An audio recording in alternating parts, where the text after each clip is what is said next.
Shalom jemaat Tuhan, renungan firman kita pada saat pagi hari ini terambil dari seri pendalaman Alkitab Renungan Kerikma dengan judul Sikap yang Benar dalam Menghadapi Keadaan Sulit.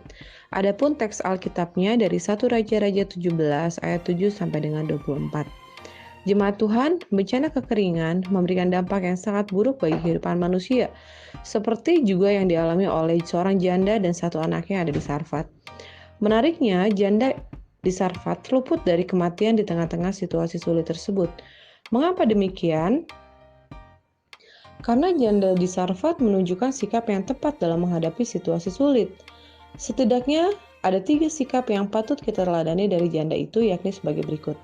Yang pertama, kalau kita lihat di ayat yang ke-10, di mana ketika itu Nabi Elia meminta air kepada janda di Sarfat dalam sebuah kendi, dan yang kita tahu apa yang dilakukan oleh janda Sarfat yaitu janda Sarfat memberikannya kepada Nabi Elia. Yang pertama kita belajar bahwa di sini janda Sarfat di tengah kesulitannya dia tetap mau menolong sesama. Walaupun dia juga sangat membutuhkan air untuk diminum, namun ia tetap mau menolong orang lain dan memberikan air minumnya dengan rela hati. Yang kedua adalah mau belajar berbagi. Di dalam ayat yang ke-15 dikatakan bahwa bahkan di ayat-ayat sebelumnya dikatakan bahwa ketika Nabi Elia meminta janda Sarfat untuk membuatkan roti bundar baginya, janda Sarfat sekalipun dalam keadaan yang sulit dan minim makanan, tapi janda Sarfat tetap taat untuk membuatkan Nabi Elia makanan atau roti, karena dia percaya akan janji Tuhan dalam hidupnya. Jemaat Tuhan, janda itu tidak menjadikan masalahnya sebagai alasan untuk tidak dapat berbagi dengan orang lain. Dia tetap membuatkan roti untuk Elia, meski hanya segenggam tepung yang dipunyainya. Walaupun sebenarnya tepung itu adalah persediaan terakhirnya, tetapi ketika Tuhan memerintahkannya, dia berani untuk melakukannya. Kemudian yang 3 adalah janda di Sarfat meresponi masalah dengan bijak.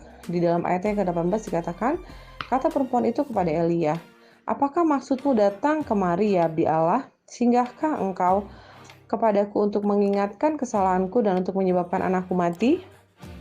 Ketika anaknya tidak bernafas, dia tidak lekas marah dan menyalahkan orang lain. Justru janda itu malah introspeksi diri. Itulah sebuah respon bijak dalam menanggapi masalah.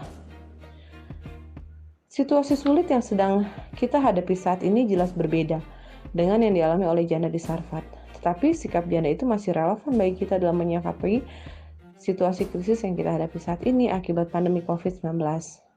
Jemaat Tuhan, marilah kita berusaha untuk juga dapat atau memiliki hati peduli untuk menolong orang lain, berbagi dalam kesusahan, dan meresponi setiap persoalan dengan bijak. Maka, sebagaimana janda di Sarfat dapat bertahan sampai hujan turun kembali ke bumi, saya yakin dan percaya dengan kekuatan daripada Tuhan, kita pun akan dapat bertahan sampai pandemi ini usai. Amin. Asalkan kita mau terus taat kepada Tuhan, mendengarkan apa yang menjadi isi hati Tuhan, dan kita mau melaksanakan yang Tuhan perintahkan kepada kita. Puji nama Tuhan, selamat bertumbuh jemaat Tuhan.